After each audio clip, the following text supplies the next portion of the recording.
క్షీరసాగరున శేషతల్పముపై శయనించుచున్న మహావిష్ణువు పవిత్ర పద సరోజములను లక్ష్మీదేవి ఒత్తుతూ, స్వామి, కలియుగ మహిమ చూశారా?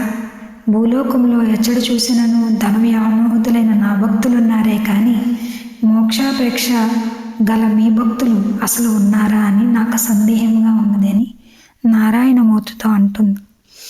దేవి, నీ మాటల్లో నిజమెంత ఉన్నదో కానిది కూడా అంతే ఉన్నది. భూలోకంలో నా భక్తులు లేని కాలమంటూ లేదు. ప్రపంచ మనుగడకు భక్తులే ఆధారభూతులు. కాకులు అన్ని చోట్ల కనిపిస్తాయి, హంసలు అరుదుగా ఆగిపిస్తాయి. నీ భక్తులు అన్ని చోట్ల దర్శనీయం. ప్రపంచ శాంతికి ఆనందదాయకం. నా భక్తులు కొన్ని చోట్లనే లభ్యం.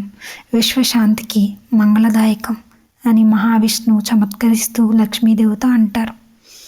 లక్ష్మీదేవి మనసు చివుక్కుమన్నది. స్వామి, మీరు సత్యస్వరూపులైనను ఎందులకో ఈ విషయంలో మీ మాటను విశ్వసించలేకపోతున్నాను. క్షమించండి. మీరు చెప్పిన భక్తులుండుట దుర్లభమని అనుభవరీత్యా నాకు తెలియచున్నది. అలాంటి భక్తులున్నట్లయితే దయచేసి వారెక్కడున్నారో చెప్పండి.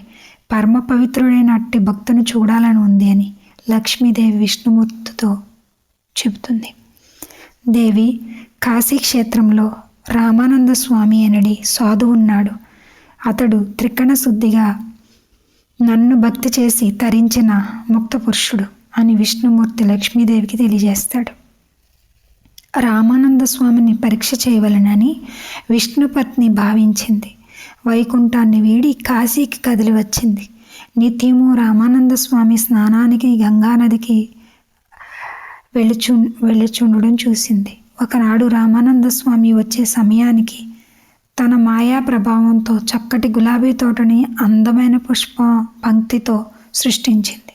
రామానంద స్వామి యథాక్రమంగా స్నానం ఆచరించి ఆలయమునకు వెళుతూ మధ్యన అగుపించే గులాబీ తోటను చూశారు. దగ్గరికి వెళ్ళి ఒక పుష్పాన్ని కోసి చేత పట్టుకున్నారు.